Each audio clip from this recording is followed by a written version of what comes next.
요즘 세상에는 학교 공부나 일을 도와주고 궁금한 것이 있으면 무엇이든 물어보고 필요한 경우 인생의 조언까지 해주는 절친이 있는 것 같습니다. 그리고 가장 좋은 점은 이 친구가 항상 손이 닿는 곳에 있다는 것입니다. 그 친구는 누구일까요? 아니, 더 정확히 말하면 무엇일까요? 바로 챗 GPT입니다. 하지만 한 가지 문제가 있습니다.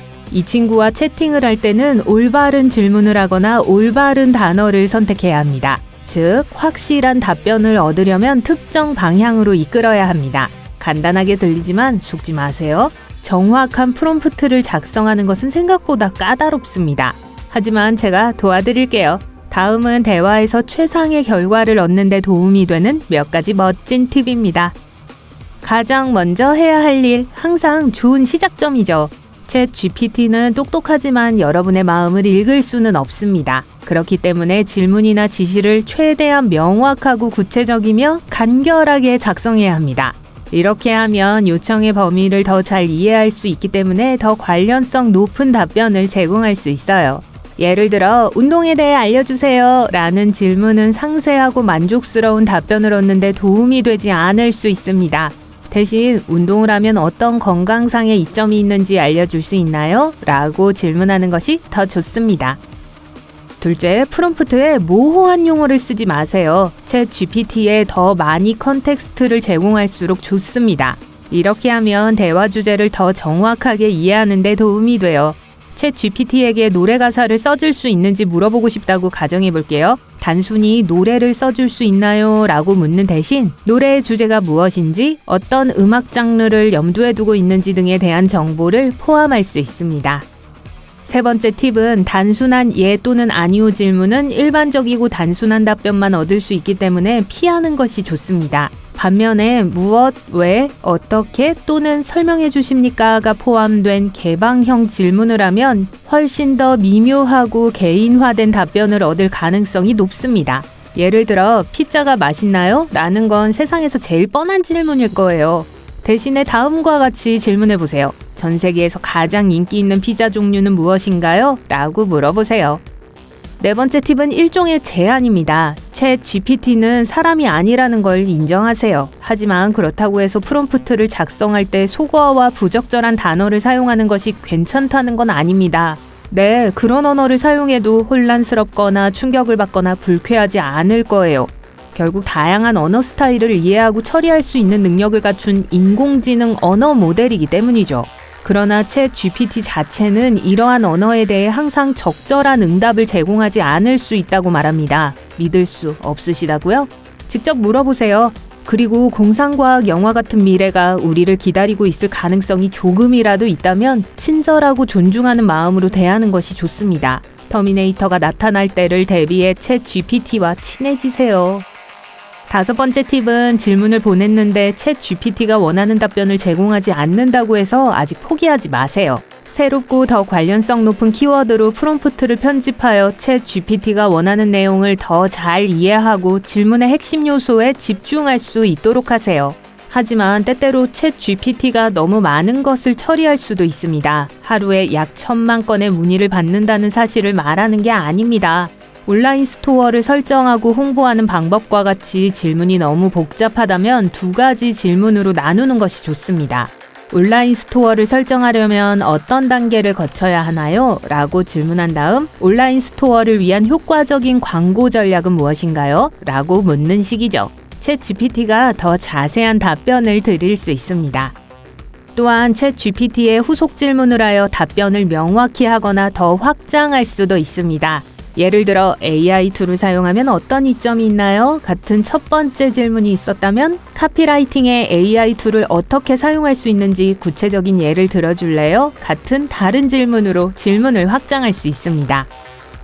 챗 GPT 모델을 인공지능이라고 부르는 데는 이유가 있습니다. 항상 학습하고 개선하고 있으며 사용자가 제공하는 지시에 따라 더 나은 응답 방법을 배울 수 있습니다.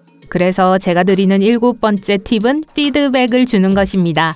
채팅을 통해 무엇을 원하는지 알아가도록 하세요. 프롬프트에 대한 응답이 예상했던 것과 다르다고 생각되면 모델에 알려주어서 무엇이 잘못되었는지 이해하고 새롭고 개선된 응답을 생성할 수 있도록 하세요. 예를 들어 챗 GPT에 판매 중인 제품에 대한 소셜미디어 게시물을 작성하도록 요청했다고 가정해 보겠습니다. 그런데 받은 응답에 진심 어린 어조가 부족했다고 생각될 때 챗 GPT에 정확히 알려주면 텍스트를 다시 생성할 수 있습니다. 하지만 항상 친절하게 응대하는 걸 잊지 마세요. 가혹한 비판을 받는 건 누구에게나 쉬운 일이 아닙니다. 초콜릿을 보내겠다고 약속하세요. 8번째 팁은 실험하는 것을 두려워하지 말라는 것입니다. 말 그대로 잘못될 일은 없습니다. 챗 GPT는 제한된 수의 질문만 할 수 있는 것이 아닙니다. 따라서 막히거나 지루함을 느낀다면 챗 GPT가 영감을 줄 겁니다. 이야기, 시, 농담, 심지어 이미지와 같은 여러 유형의 콘텐츠를 생성하도록 요청해보세요. 우리가 예전에는 그림이라고 불렀던 것들요. 실험적인 채팅에서 유용한 정보를 얻지 못하더라도 모델이 무엇을 만들어내는지 보는 건 분명 재밌을 겁니다. 다음은 시도해볼 수 있는 재미있는 프롬프트의 몇 가지 예입니다. 헝거게임 시리즈에 대한 팬픽션을 쓰되 호그와트 마법사를 등장인물 중 한 명으로 포함시켜보세요. 오페라에서 아리아를 불러야 하는 래퍼라고 가정해보세요. 무대에 오르기 전에 어떤 기분인지 설명해보세요. 실수로 스승을 감자로 만든 마법사의 견습생이 주인공인 게임을 만들어보세요. 마지막으로 챗 GPT에 대해 자세히 알아보세요. 무엇을 얻을 수 있는지, 무엇을 얻을 수 없는지 알아보세요. 챗 GPT에는 분명 한계가 있습니다. 이 모델은 데이터베이스에 입력된 지식과 정보를 넘어설 수 없습니다. 또한 풍자나 아이러니를 이해하지 못하기 때문에 부정확하거나 부적절한 응답을 할 수 있습니다. 실제 경험이 부족합니다. 응답을 생성하기 위해 감정을 끌어낼 수 없습니다. 텍스트 기반 입력만 사용할 수 있으며 시각적 또는 청각적 입력은 처리할 수 없습니다.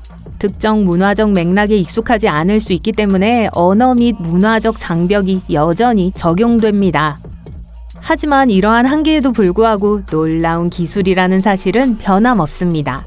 효과적인 프롬프트를 작성하는 요령만 익힌다면 챗 GPT로 할 수 있는 일은 무궁무진합니다. 그래서 여러분이 아직 모르고 계실 수도 있는 챗 GPT로 할 수 있는 몇 가지 멋진 일들을 소개해드리겠습니다.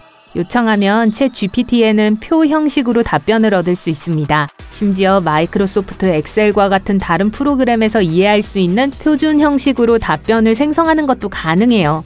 챗 GPT를 사용하여 이와 같은 다른 AI 도구에 대한 프롬프트를 만들 수 있습니다. 텍스트를 다른 언어로 번역하고 문법 및 구두점 오류를 확인할 수 있습니다. 어려운 과학 개념을 설명해주거나 이해하기 어려운 텍스트를 단순화하도록 요청할 수 있습니다.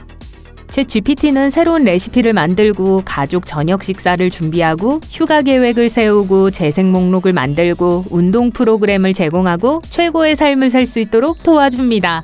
챗 GPT의 도움으로 새롭고 더 효과적인 이력서를 작성할 수 있습니다. 신중하게 프롬프트하면 좋아하는 작가 스타일로 챗 GPT에서 답변을 얻을 수도 있습니다. 방금 들었던 모든 것을 시도하기 위해 챗 GPT 웹사이트로 달려가기 전에 프롬프트 엔지니어링이 실제로 그 자체로 전문 기술이 되고 있음을 아셔야 해요. 따라서 정말 요령을 익히면 모든 회사가 고용하고 싶어하는 최고의 직원이 될 수 있습니다. 챗 GPT도 디렉터가 필요하니까요.